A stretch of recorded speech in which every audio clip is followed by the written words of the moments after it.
I decided to do a video on my new router table that I built. I built it as a benchtop model, and the plan is that someday I may want to build another cabinet down underneath of it, much like a tool cabinet. It's two-piece. And I started with a Kreg router top, with precision router top, and a Kreg fence. The fence is a T-style fence, and that's the main reason I bought it, because I thought I'd love to have the T-style fence. And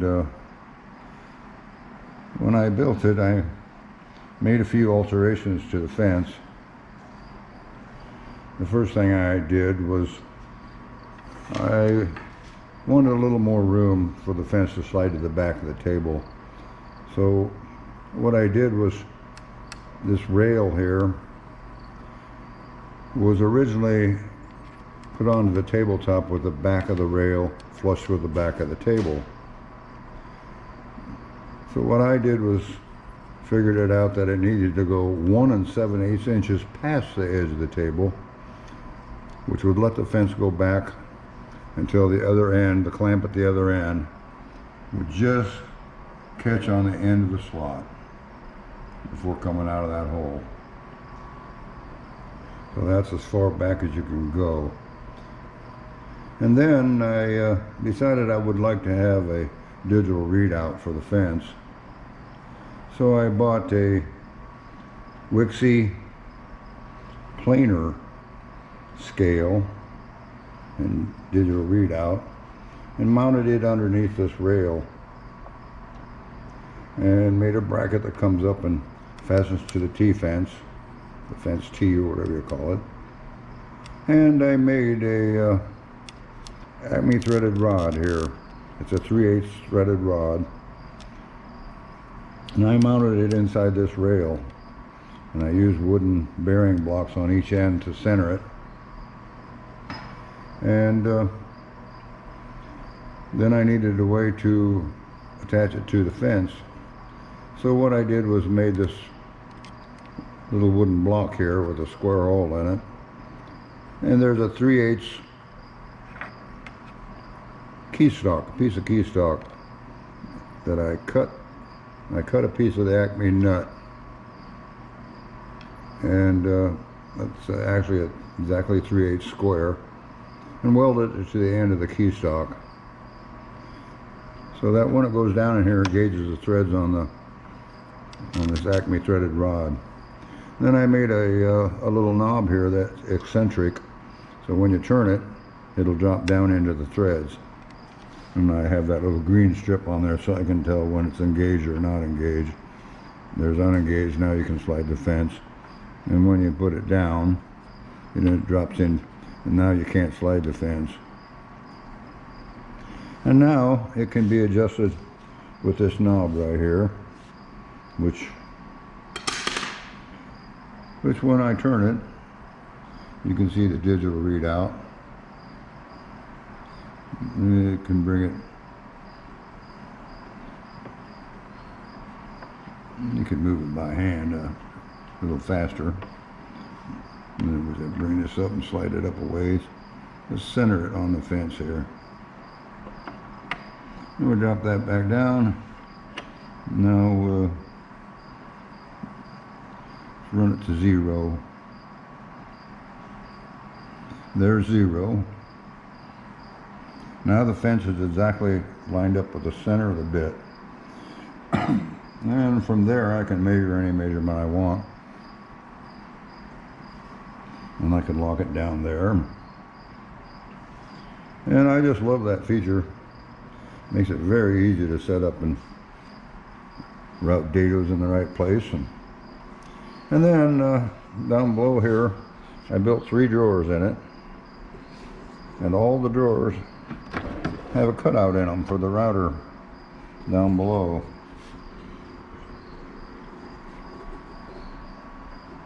And there's a fair amount of space in the drawers. These drawers here are about 4.5 inches tall, and the second drawer, same way, it's cut out. And when you close the drawer, this face of the router here, the face of the drawer here comes up against the edge of the router opening inside there to seal it off. So now when I close this, it seals off the router compartment. Same thing. Down here we have one solid drawer, which holds a lot of stuff. And it's a little taller. It's I think it's 5-inch drawer, 5-inch deep. And let me slide the fence back here a little bit, show you the router plate. Now I decided I wanted a Jessom router lift, mainly because the price was right on them.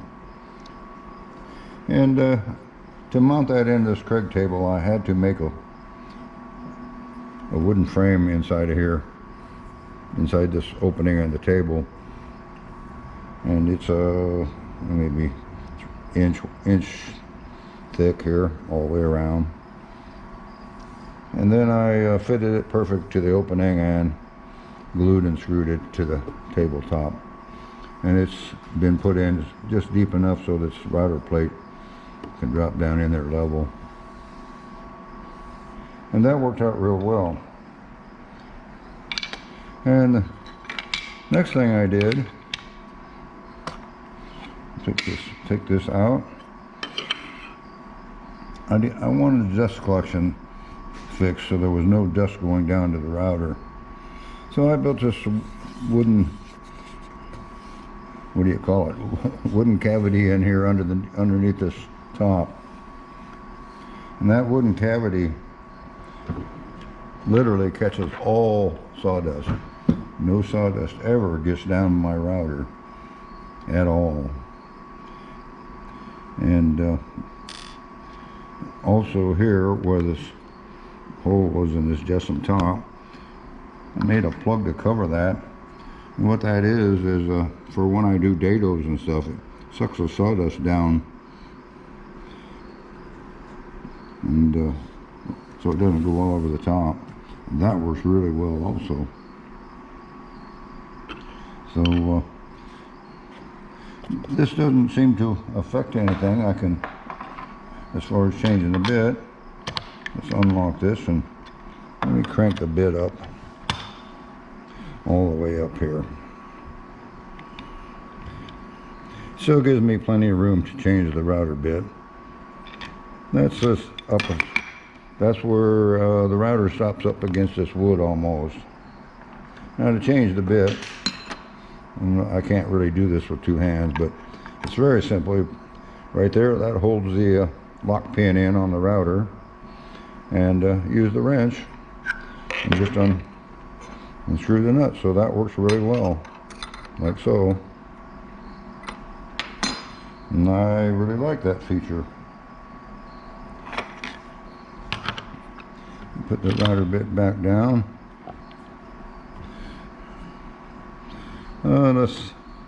I had the router bit set for 1/4 inch. So now we can put it right back to 1/4 inch again, the height.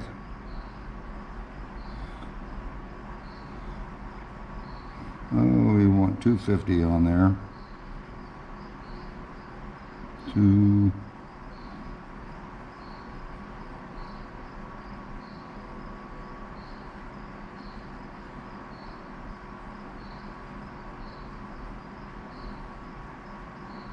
And there we go, there's my 250. Now I can lock the router. Changes 1,000 sometimes when you tighten that. Put my cover back in, my insert. Put this little plug back.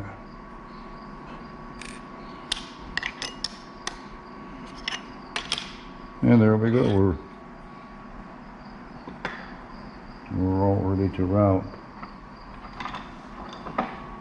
I got a tool holder here on the end that I made to hold the tools. Goes in like so. And this one goes here. A little screw back in the drawer.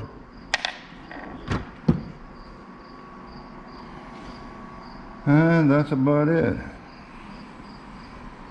I mean, for the actual table, I added a calculator here to figure out fence settings when I want precise settings on the fence.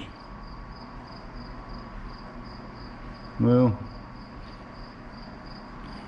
I added this little block here to hold the extra router bits that I'm using, if I'm using 2 or 3. And I got flips down stops, homemade ones. They work great. So, and I made this cover here to help reduce some of the vacuum leakage. That way it restricts the flow down here, so I get more suction down at the bottom. And that works really, really well too. I just love the dust system and router table now. And I have a switch here to turn on the router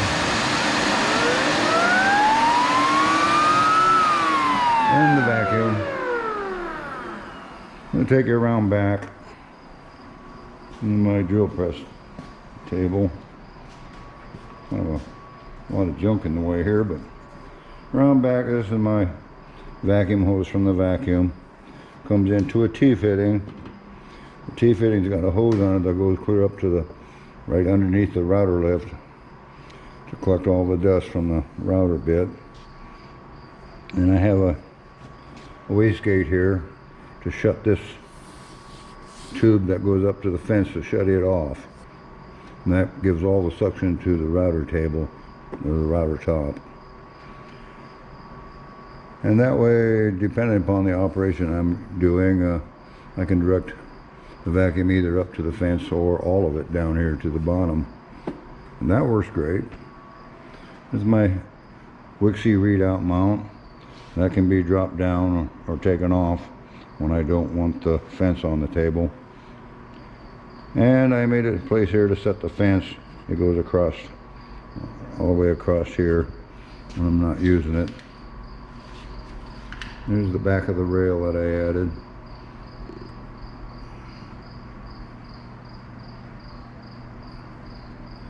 And that's about the size of it. I really like this Kreg top and fence. It works out super. Well, that's about it. There's my vacuum and dust collection for the router and drill press. They're both running off the same vacuum router.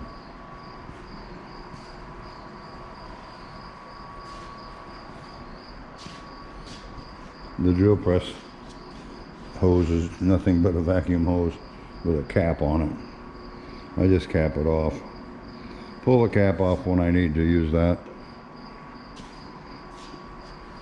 And I got the extra router wire wrapped around that big spool there, and the switch that turns on the router and the vacuum.